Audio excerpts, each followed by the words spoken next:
The iPhone Air delivers remarkable performance in a super thin and light design that's very durable.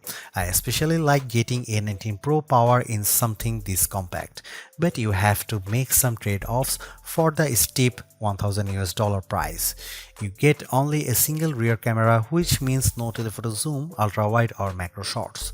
And while the Air's battery life is solid, it's a few hours behind the iPhone 17 Pro Max. The iPhone Air represents the first major shakeup to the iPhone family in years. The Air replaces the iPhone 16 Plus in Apple's lineup, but it really stands on its own as a completely new device. In fact, the iPhone Air really feels like a blueprint for the future as Apple nears the 20th anniversary of the original iPhone. Measuring 5.6mm, the iPhone Air is the thinnest phone in the world that's not a foldable, and yet it feels very sturdy thanks to its titanium frame. I have literally tried to bend and break this handset and it stayed intact. The Air doesn't skimp on performance either, packing an A19 Pro chip for playing demanding games and taking advantage of Apple intelligence. So what's the catch with this super slim Air? There's only a single camera, and while the battery life is pretty solid for something this size, you get less endurance versus the iPhone 17 Pro models. But it might still be the best phone for you, depending on what you are looking for. Here is the pros and cons in my full iPhone Air review.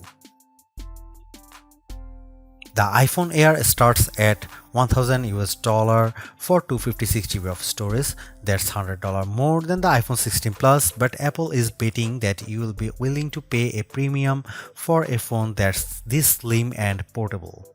There is just one problem. The iPhone 17 Pro starts at $1,099, which is just $100 more for a phone with triple cameras, a bigger battery, and an A19 Pro chip with an extra GPU core and vapor chamber cooling for better sustained performance.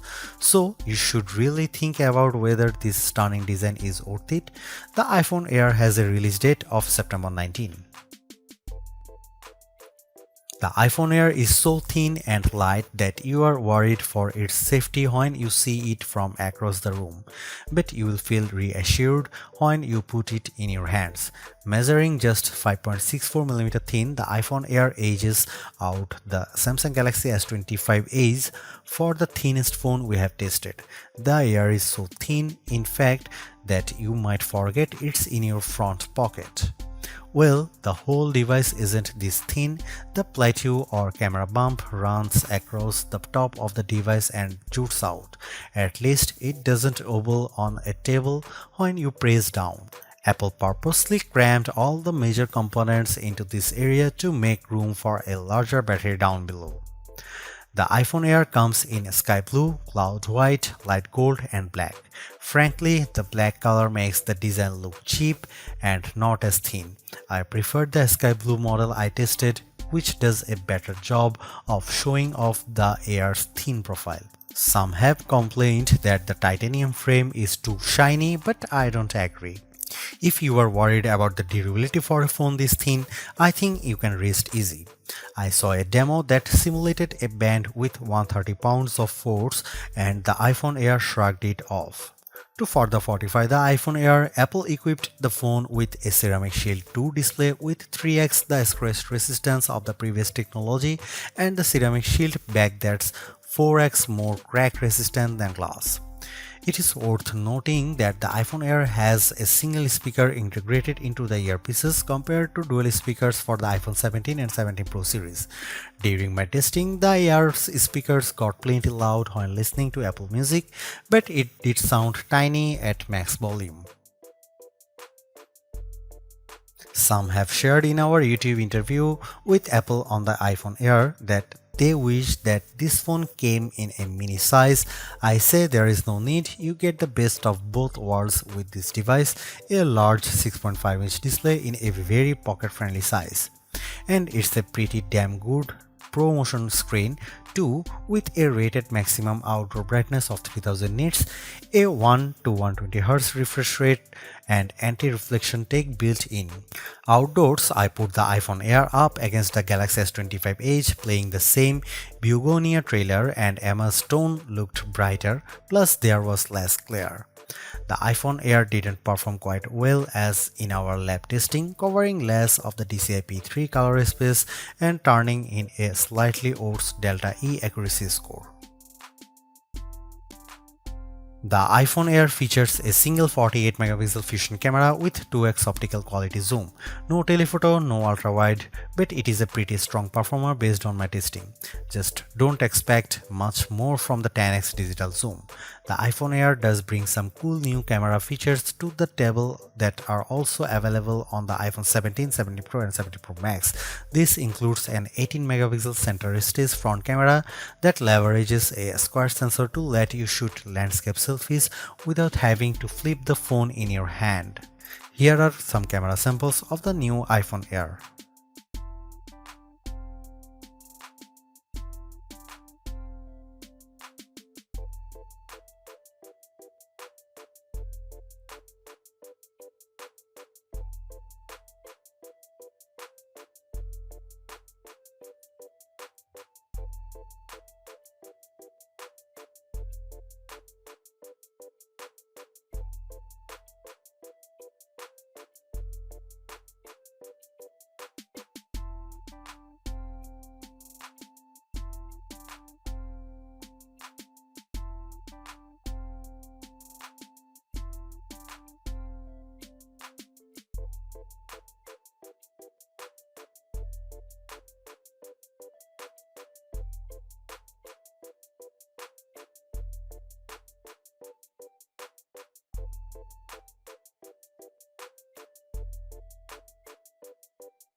I am torn about the iPhone Air as its remarkable piece of engineering. This design is amazingly thin and light, and Apple deserves serious credit for making it so durable. It feels so strong, I don't think I would bother with a case. I also like how well the iPhone Air performs. No, it doesn't have the graphics might or sustained performance of the iPhone 17 Pro or Pro Max, but it's faster than the Galaxy S25 Edge and remains fairly cool under pressure, and it offers better sustained performance than Samsung's slim phone.